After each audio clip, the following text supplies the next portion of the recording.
Hey there, my name is Chris Acton with Acton Creative, and this is A Handwoven Experience, episode 23.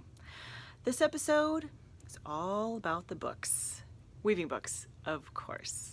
See, weaving's been around for a very long time, so there's quite a few options. I thought I would share some of my favorites with you.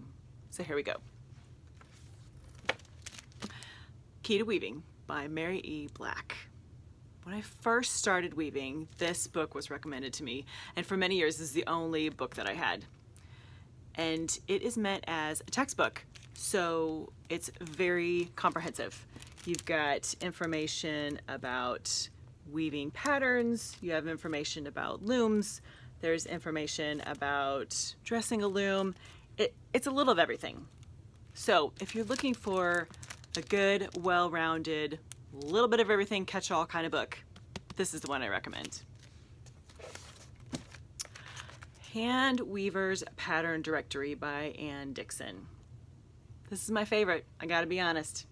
This is the one that sits by my loom. I refer to it more than any other book. And there's a couple reasons for that. First of all, it is beautiful. It is eye candy, whether you're a weaver or not.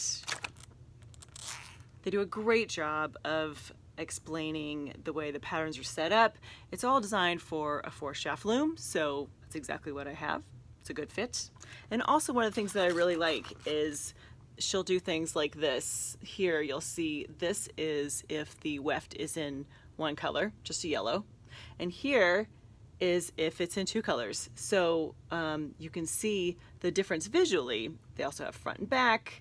How it's set up. It's a great book.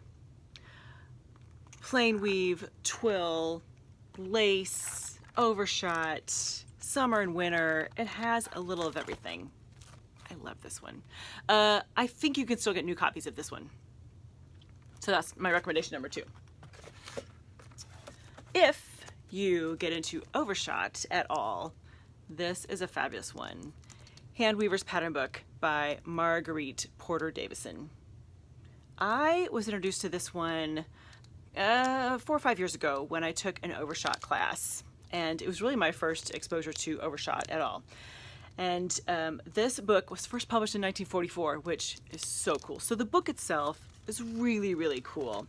There's all these, I don't even know, there's probably 300 patterns in here, all about Overshot. And Overshot is one of those one of those weaving structures that for me, I need a pattern.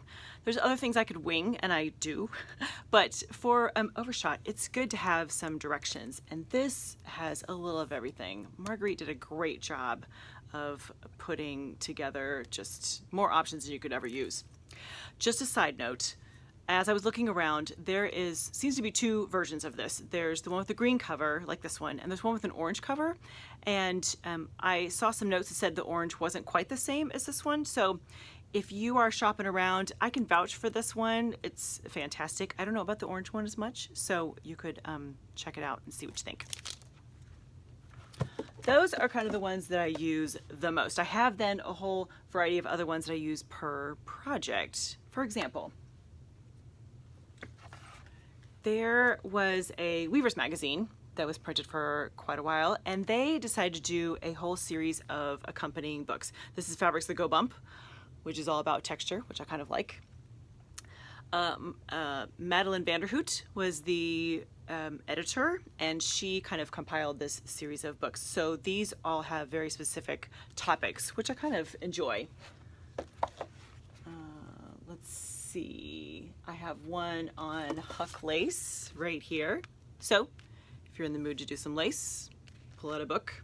What's nice is that these weren't crazy expensive. So depending on if you're gonna spend some time trying out a new weave structure, do that kind of stuff.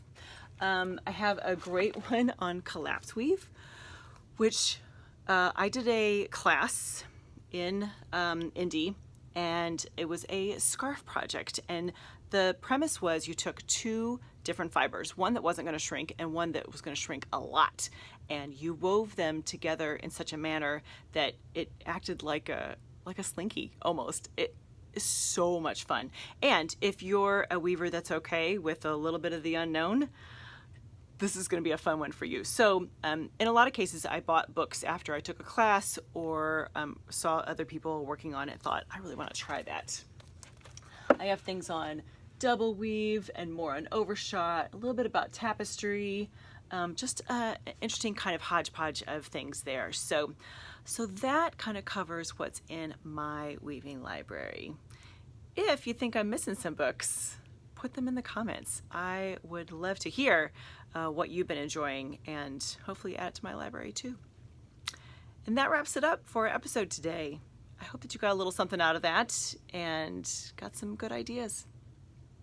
So have a great week, everyone, and happy weaving.